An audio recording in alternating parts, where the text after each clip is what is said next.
j'ai vécu 2 trucs en une journée, ok, qui pour moi, en tant que vendeur, ce sont les plus grands gourmets d'un vendeur, ou les plus grands, le plus grand cauchemar d'un vendeur. Le premier, c'est quoi? C'est-à-dire, j'ai vendu cette chaussure-là dans la nuit d'hier aujourd'hui, ok, une bonne marque, hein? Voilà, Maison Magelière, ok. Cette chaussure-là, je l'ai depuis presque 1 an. Ça fait partie du lot de chaussures. J'ai vendu un la semaine passée aussi après 1 an. C'est le même vendeur, c'est la même personne que j'ai acheté tout ça lui. Ok? Et ces chaussures que j'ai payées lui, je sais que ça va durer parce que lui, les chaussures qu'il m'a vendues, c'est les chaussures de fou, c'est les couleurs. Regarde, comme ça là, comme ça. C'est la même personne qui m'a vendu ça. Malgré que c'est de bonnes marques, Paul Smith, mais à cause des couleurs, ça dure pour être vendu.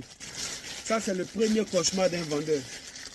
Il paye un produit où il espère qu'il va vite vendre et puis il fait plus de 1 an avant de vendre ou bien il fait des mois avant de vendre.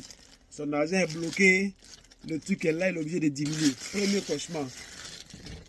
Le deuxième cauchemar, ok?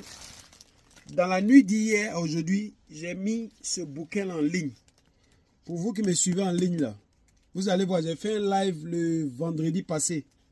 Ce bouquin là faisait partie des bouquins que j'ai achetés. J'ai acheté ça dans un lot de bouquins où j'ai payé 10 livres pour tous les bouquins.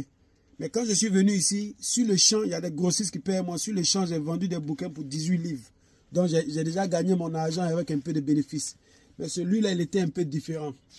Dans mes recherches, ce jour-là en live, dans mes recherches, ils m'ont dit que ce livre-là peut aller qu'à 200 livres. Mais je ne sais pas ce qui m'a pris. Quand je mettais ça en ligne, aujourd'hui vers minuit, dans la nuit d'hier, aujourd'hui à minuit, j'ai mis en ligne à 75. Dès que j'ai mis, quelqu'un a payé en même temps. Voilà la photo même du truc. Dès que j'ai mis, j'ai même pas tourné. J'étais en train de travailler. Et puis j'avais quelques minutes, j'ai mis ça en ligne.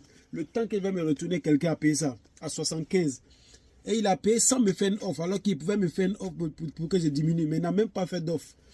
Ça, c'est un autre cauchemar du vendeur. Ce qui veut dire que celui qui a acheté ça là, il a eu quelque chose qui ne s'attendait pas à ça. Ce qui veut dire que j'aurais dû mettre mon prix au haut. Ça, c'est le deuxième cauchemar d'un vendeur. Ou lorsque tu sais que tu as vendu quelque chose très moins cher, alors que tu vas avoir plus. Voilà. Donc les gars, vendeur, être commerçant là, c'est cardio. Hein? Il faut être patient. Il faut croire en ce que tu as. Mais parfois là, les gourmets comme ça ne vont pas te louper. Hein? Donc on est ensemble.